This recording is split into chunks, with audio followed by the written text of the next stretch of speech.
According to reports, President Donald Trump has expressed strong dissatisfaction with Russian President Vladimir Putin's recent actions concerning Ukraine. In a phone interview with NBC on Sunday, March 30, 2025, Trump stated he was very angry and pissed off about Putin's comments regarding Ukrainian President Volodymyr Zelensky's legitimacy.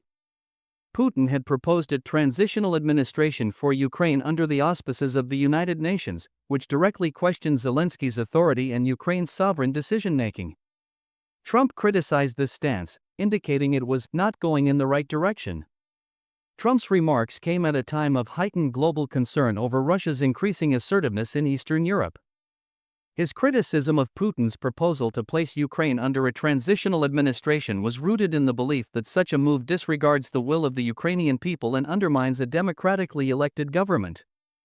The suggestion of external governance would effectively strip Ukraine of its autonomy and elevate Russia's influence in a region already fraught with geopolitical tension.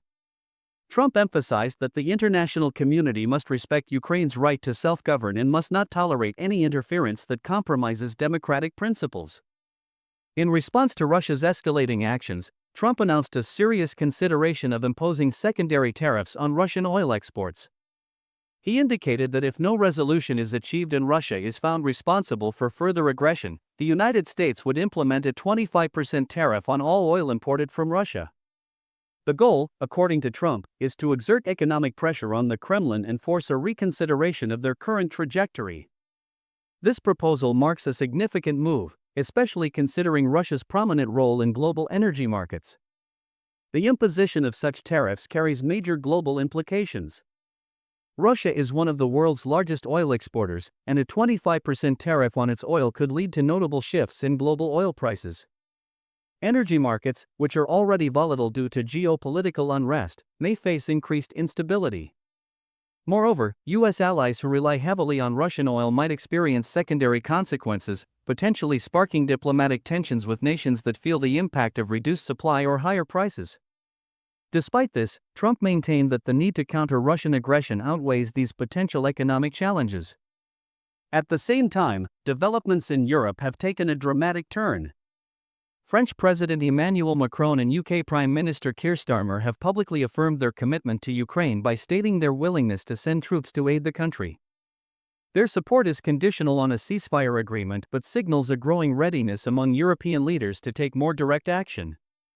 Macron made it clear that such deployments would not require Moscow's approval, asserting Ukraine's sovereign right to seek military assistance from its allies. This represents a notable escalation in Europe's stance and a shift toward a more active role in Ukraine's defense. These proposed deployments are intended to deter further Russian advances and to offer security guarantees to Ukraine. However, their presence also risks intensifying tensions between NATO countries and Russia. The Kremlin has previously declared that any NATO involvement in Ukraine would be interpreted as a provocation.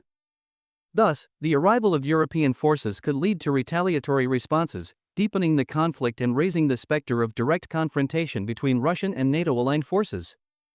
In parallel, the European Union has expanded its military support for Ukraine. Since the beginning of Russia's full-scale invasion, the EU and its member states have delivered approximately €49.3 billion in military aid. This includes weapons, non-lethal support such as personal protective gear and fuel, as well as long-term training initiatives for the Ukrainian military. One of the most critical components of this assistance is the European Peace Facility, which allocated €6.1 billion from 2022 to 2024 alone to support Ukraine's immediate and strategic defense needs. Through the EU Military Assistance Mission, EUMAM, Ukraine, over 73,000 Ukrainian soldiers have received training. These programs are designed to improve tactical skills, strategic planning, and resilience among Ukrainian forces, ensuring they are well prepared for ongoing and future military operations. EU officials have stressed that their support will continue as long as Ukraine remains under threat, affirming their commitment to European security and democratic integrity. Simultaneously, the United Kingdom has emerged as a pivotal player in rallying international backing for Ukraine. Prime Minister Starmer hosted a virtual summit involving over 30 global leaders, including France's Macron and Italy's Giorgia Meloni, to coordinate a unified response to Russia's actions. In this meeting, Starmer emphasized the urgency of moving peacekeeping plans from theory to operational readiness. The participants agreed to intensify diplomatic pressure on Moscow while preparing contingencies for a post-ceasefire security presence in Ukraine. Starmer's efforts reflect a broader Western consensus that Ukraine must be supported not just militarily but also diplomatically and institutionally. The goal is not only to repel Russian forces but to help Ukraine re-establish stable governance, rebuild infrastructure, and integrate more fully into the European and international community. The UK, alongside its partners, sees this as a long-term endeavor that will require sustained political will and resources. Despite this united front, Russia has shown no signs of backing down. The Kremlin has dismissed these international initiatives as hostile and illegitimate. Russian state media continues to portray NATO's involvement in Ukraine as reckless, accusing Western powers of instigating a broader conflict. This narrative reinforces domestic support for the Kremlin's policies while sowing doubt among populations in neutral or developing nations. The ongoing conflict has also had devastating humanitarian consequences. Cities such as Kharkiv and Mariupol have been particularly hard hit, with widespread destruction and loss of life. Ukrainian civilians face critical shortages of food, clean water, electricity, and medical supplies. According to the United Nations, more than 10 million Ukrainians have been displaced since the beginning of the conflict, many seeking refuge in neighboring countries. Humanitarian organizations are working tirelessly to provide relief, but the scale of the crisis continues to outpace available resources. In the United States, Trump's strong stance on Ukraine has implications for the domestic political landscape.